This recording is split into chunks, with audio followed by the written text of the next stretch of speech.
Bonjour à tous, c'est Ruti d'Avimobile. Alors aujourd'hui, je vais vous présenter le HTC Desire 816. Enfin, je ne vais pas vous présenter le produit, mais tout simplement l'Olipop qui est arrivé le week-end dernier sur ce téléphone. Donc sur le 820 aussi. Donc je vais vous faire le petit tour de la nouvelle interface. Mais je vais d'abord commencer aussi par les specs du téléphone, donc pour faire un petit rappel pour les gens qui ne connaissent pas trop ce produit. Donc c'est un HTC de 5,5 pouces. Donc, avec une résolution de 1280 par 720p, ce qui nous fait 267 pixels par pouce, comme sur le 820. Avec la caméra frontale juste en haut à gauche, et juste en dessous, sur la partie de la bande noire, on retrouve le capteur de proximité et de luminosité. Sur le haut et le bas, nous retrouvons les speakers Boom Sound, et la marque HTC qui est en argenté, comme à son habitude, sur la bande noire en bas. Sur le côté gauche, on retrouve le bouton on-off et les touches volume. Pardon. Sur le flanc droit, on retrouve la trappe avec le port SIM et le port micro SD. Avec aussi un port double SIM qui n'est pas accessible chez nous. Donc voilà, ça fait comme sur le 820. Sur le bas, on retrouve le port micro USB. Et sur le haut du smartphone, on retrouve la prise jack et un micro. Voilà. Sur l'arrière du smartphone, désolé pour les traces, on retrouve un capteur photo de 13 millions de pixels, le flashlight juste en dessous, la marque HTC en plein milieu, comme à son habitude, et des certifications en bas. Voilà. Donc, sur ce smartphone, comme je vous disais, qui a reçu l'Olipop ce week-end, voilà, ça se présente ainsi. Donc pas de grande nouveauté, hein, on reste toujours sur du Sense 6.0. Donc HTC ne cherche pas à apporter Sense 7 tout de suite. Du moins sur le One M8 ça a été fait, mais pas encore sur les autres modèles. Donc on va aller dans les paramètres. Voilà. Donc comme vous pouvez le voir, je vais essayer de rapprocher un petit peu plus. Comme vous pouvez le voir, voilà. On retrouve bien la version d'Android 5.0.2 avec Sense 6. Donc les nouveautés apportées, il n'y a pas grand chose, hein, ça reste toujours basique. On a le nouveau tiroir des notifications aussi, avec les notifications qui s'apparaissent sur l'écran d'accueil en blanc. Voilà. Les icônes ont un peu changé aussi, mais pas énormément. Voilà, certains icônes sont en Material Design, d'autres sont restés pareils. Voilà, ça reste du HTC, ça reste propre. Voilà, le tiroir des applications se présente ainsi maintenant. Donc maintenant, fini le noir, maintenant place au bleu. Voilà, j'ai essayé de le changer avec des thèmes, mais apparemment je ne sais pas si ça se change. Si vous avez réussi à changer la couleur, n'hésitez pas à faire part de vos essais par commentaire sur cette vidéo. Donc toujours du haut vers le bas pour les applications. HTC n'a pas changé ça depuis Sense 5. Voilà. Au niveau des pages d'accueil, ça se présente toujours ainsi, toujours 5 pages d'accueil avec Blind Feed qui, si vous êtes au courant maintenant, va être rempli de pubs apparemment parce que HTC n'a pas vendu assez de One M9. M9, oui, c'est bien ça, excusez-moi. Donc apparemment des pubs seront présentes et je pense pas que ça va plaire à certains utilisateurs, mais il faut bien renflouer les caisses. Voilà. Ça c'était ma petite parenthèse. Donc ici on a le tiroir des widgets donc, qui se présente toujours ainsi du haut vers le bas. Voilà. Le tiroir des applis aussi et les raccourcis. Pour les notifications, donc ça se présente ainsi, comme sur l'Olipop. Donc on tire une fois vers le bas, on a l'heure, on a le bouton paramètres et on a les notifications qui apparaissent toujours dans des petits tiroirs blancs. Et si on abaisse une deuxième fois, voilà, on a les accès rapides. Donc on peut modifier par ici. Voilà, et vous avez le droit d'en mettre jusque 12. Ce qui est amplement suffisant pour ces accès. Voilà. On peut toujours le faire à deux doigts aussi. Ainsi.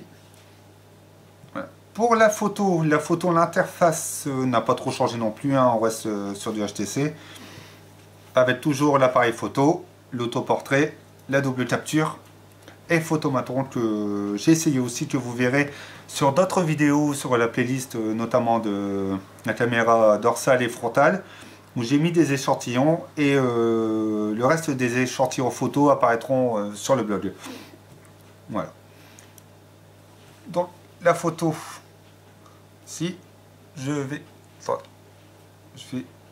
voilà. Donc il y a toujours le mode rafale qui est là, où on peut prendre apparemment plus de 12 clichés. Hein. Vous pouvez voir, ça s'arrête pas du tout. Voilà. Donc là, je vais pas vous dire combien j'en ai pris, je sais pas calculer. Mais en tout cas, voilà, il y a pas mal de rendus photos. Là, je pense qu'il y en a une douzaine. Je pense qu'il doit en sélectionner plusieurs. Voilà. Et on peut se rendre compte qu'en zoom, bon, l'appareil est plutôt bon. Voilà. Donc là, on est sur du 13 millions de pixels. Et pour revenir sur la caméra, je l'ai trouvé plutôt bonne. Je l'ai trouvé plutôt correcte. En vidéo, j'ai pas trouvé ça transcendant non plus. J'ai trouvé que c'était très bon. Mais je m'attendais à un meilleur capteur, comme sur le 820 en fait, parce que j'avais pas fait la différence entre les deux, mais je trouve que le 820 a peut-être un léger meilleur rendu. Désolé, c'est pas français, mais j'ai trouvé ça peut-être un peu mieux du côté du 820. Sinon, c'est plus ou moins la même chose, hein, à part que le 820 a été un peu plus amélioré, sauf sur les capteurs, que j'en doute. Mais sinon, ça va. Pour l'appareil photo frontal, que je vous ai pas montré. Voilà, donc on fait toujours glisser du haut vers le bas, de la droite vers la gauche pour les photos. Voilà, ça se présente ainsi. Donc vous pouvez voir, là en intérieur, c'est pas... Voilà. J'ai pris un cliché, comme vous pouvez voir, c'est pas... Là, il y a la lumière en contre-jour. Bon, voilà, c'est pas en pleine lumière, on va dire, si vous voulez prendre des autoportraits de dehors, ça va être net. Par contre, une fois en intérieur, ça va être très difficile, comme pour la caméra dorsale. Ça crée pas mal de problèmes en intérieur, ou alors rajouter le flash, voilà. Mais si vous n'avez pas beaucoup de lumière, prenez pas de photos ni de vidéos. Enfin, moi je ne conseille pas d'en prendre. De toute façon, quand il arrive, une fois que les volets sont fermés, hein. On sait très bien que ça va pas donner un très bon rendu.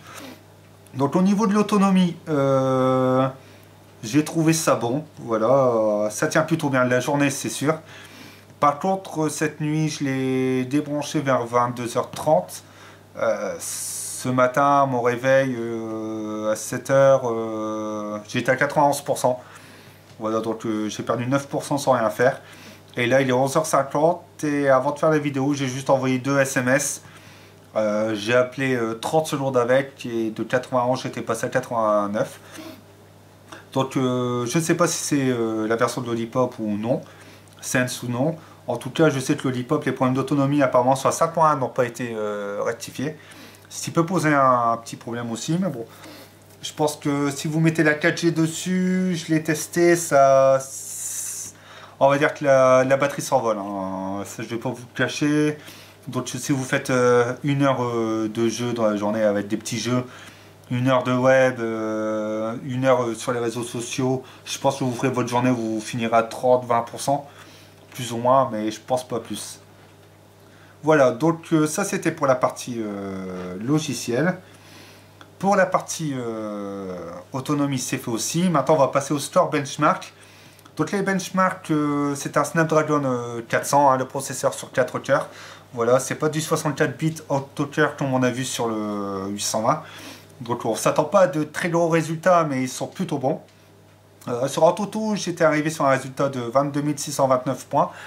Si classe au niveau d'un Moto G ou d'un autre smartphone moyen de gamme. Voilà, et quand on regarde bien, il se place en dessous d'un Asus Zenfone 5. Voilà, et d'un Xiaomi Mi 2. Donc si je le compare avec, voilà, 24 625 points. Il y a quand même 200 points de différence. Voilà, ça c'est pour les fans de benchmark, hein. Moi j'y tiens pas trop compte. Je préfère utiliser le smartphone et voir ce qu'il vaut vraiment, plutôt que de me baser sur les points. Voilà, donc sur cadran, j'ai eu un score de... Si je ne me trompe pas... Ah, non, je crois que j'étais à 19 000 points, je crois, quelque chose comme ça, si je dis pas de conneries. Là, je vais vous montrer aussi une nouveauté de Sense. Voilà, c'est au niveau des thèmes. Et on finit sur les benches. Je vais m'intéresser aux thèmes, je vais vous les montrer. Parce que c'est très intéressant, HTC a bien enrichi son store pour les thèmes. Comme vous pouvez voir en même temps, ça met un peu de temps à charger. Donc voilà, il y a beaucoup là sur la page. Voilà, on peut les trier notamment par les recommandés, par les thèmes, par les fonds d'écran seulement. Aussi, on peut télécharger. Les icônes aussi, on peut télécharger simplement des icônes, des sons. Voilà, et on peut créer aussi son propre thème que je ferai peut-être plus tard dans une autre vidéo. Voilà, c'est pas très intéressant, on peut choisir une photo et les couleurs du thème s'adaptent à la photo. C'est plutôt pas mal pour ceux qui aiment ça. Voilà, il y a toujours la fonction aussi Zoé qui est très intéressante et HTC nous propose aussi FX Retouche. Voilà, qui nous propose de créer des, comme vous pouvez voir, des thèmes à partir de formes. Ce qui peut être intéressant aussi pour les fans de photos. Enfin, moi je suis pas trop fan, j'utilise pas trop ça. Donc pour les amateurs, voilà ici le carrousel d'Android 5.0 comme on peut voir. Voilà, qui se met comme ci. Par contre là, juste petite remarque, on ne retrouve pas de close all, en fait, la petite touche qui nous permet de tout fermer, ce qui est un peu dommage. Et aussi de la touche pour épingler les applications qui normalement doivent être de base sur l'Audipop. Apparemment HTC mettra peut-être ça sur 7.0 sur une autre mise à jour. Peut-être, parce que normalement il devrait passer en 5.1. Voilà, et on peut aussi voilà, changer ça, c'est les applis CQT. Pardon. Voilà, on peut aussi changer le thème, voilà. La mise en page, voilà, on peut mettre la vue de grille. En fait, c'est l'ancienne, voilà. Où il y a que 9 applications qui apparaissent. Et là, bien sûr, il y a la touche Close All qui permet de tout supprimer. Voilà, donc il faut revenir sur l'ancien thème pour obtenir cette touche. Sinon, ce 6.0, pardon, ça reste fluide. C'est plutôt bon.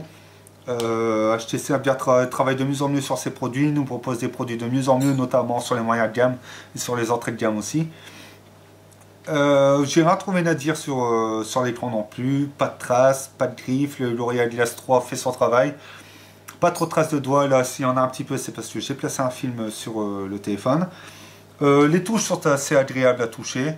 Voilà, il y a un petit plastique qui est juste dessus, vous le verrez sûrement sur les photos du blog, vous le verrez sûrement mieux. Un petit plastique que j'ai bien aimé. Le seul problème, voilà, c'est pour un screenshot, il faut le tenir à deux mains. Et il faut appuyer sur les touches ainsi. Vous voyez, c'est pas évident. Là, j'appuie sur le son. Voilà, il faut bien le prendre en main. Et bien appuyer, voilà. C'est problématique parce que sur le 820, c'est sur le côté droit. Et je trouve que HTC aurait peut-être dû tout laisser sur le côté droit. C'était peut-être mieux, enfin, c'est mon avis. Voilà, ici vous pouvez voir la notification aussi qu'on peut refermer ou ouvrir comme ça avec un seul doigt. Maintenant, on n'est plus obligé de pincer. Voilà.